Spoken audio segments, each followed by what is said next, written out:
పచ్చి అబద్ధాలు. ఆయన మాట్లాడే ఇరిగేషన్ అధికారులు ఇంటికి పోయిన ఆల్రెడీ. మరి వారు పనిచేసిన వాళ్ళు ఎవరు మాట్లాడతలేరు. దొంగ మాటలు అబద్ధాలు మాట్లాడుతున్న కేసీఆర్. ఒక నిమిషం, మీరు చెప్పిన దానికి కొంత క్లారిటీ ఇస్తా రవికాంత్. బ్యారేజీల్లో సీపేజీలను గోరంతులు కొండంతులు చేసి చూపించి కాళేశ్వరం ప్రాజెక్టుని పనికిరాని ప్రాజెక్టు ముద్ర వేస్తున్నారు. సరే, అయితే దాని కంట్రీషన్డు నేను రిటర్న్ రిప్లై చెప్తున్నా మీకు. ఇవి సీపేజ్ వాటర్ కాదు కేసీఆర్, ఇది పెద్ద పెద్ద బుంగలు పడ్డాయి.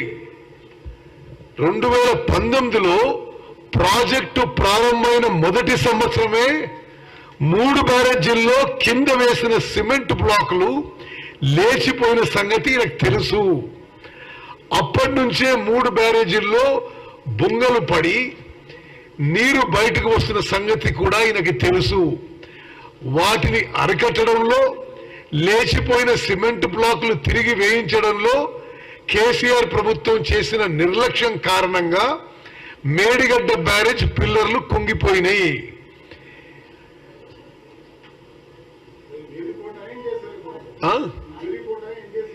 ఇది ఇరిగేషన్ ఎక్స్పర్ట్స్ రిపోర్ట్.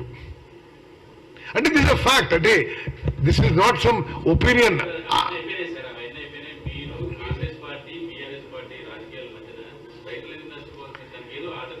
ఎవరు చారి మాటలు కరెక్ట్ కాదు.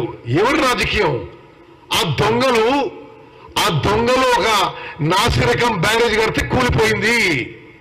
ఒక నాసిరకం బ్యారేజ్ కూలిపోతే నిష్ణాతులని, ఎక్స్పర్ట్ ఇంజనీర్ని, దేశంలోనే పెద్ద ఎక్స్పర్ట్ తీసుకొచ్చి దాన్ని పరిశీలన చేస్తే వద్దు, ఇక్కడ స్టోరేజ్ చేయొద్దు అని లిఖితపూర్వకంగా ఇచ్చిండ్రు వాళ్ళు. మేము తొందరలో ఇంటర్వ్యూ రిపోర్ట్ ఇస్తాము, దాని ప్రకారం అసలు ఈ బ్యారేజ్ పూర్తిగా తీసేసి కట్టాలన్నా, ఆ పిల్లర్లో కట్టాలన్నా ఎక్స్పర్ట్ ఒపీనియన్ ఇస్తా ఉన్నారు. ఇప్పుడు అది కరెక్టా? అసలు ఈయన కేసీఆర్ అటు మాట్లాడటం ఇది కరెక్టా?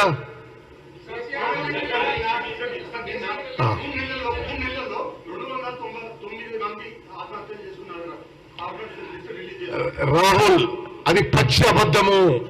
అతను జనం సావాలని కోరుకుంటాడు. ఎట్లయితే తెలంగాణ ఉద్యమంలో ఆత్మహత్యను ప్రేరేపించిండ్రో వీళ్ళ కుటుంబం, అదే విధంగా ప్రేరేపిస్తున్నారు.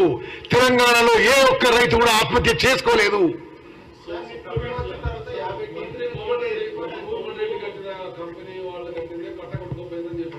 సరే, ఆయన ఏ నోటికి వస్తే మాట్లాడతాడు.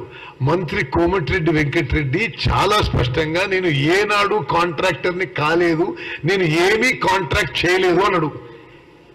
ఇంతకంటే ఇంకా మీరు దానికి ఏం ఖండన కావాలి?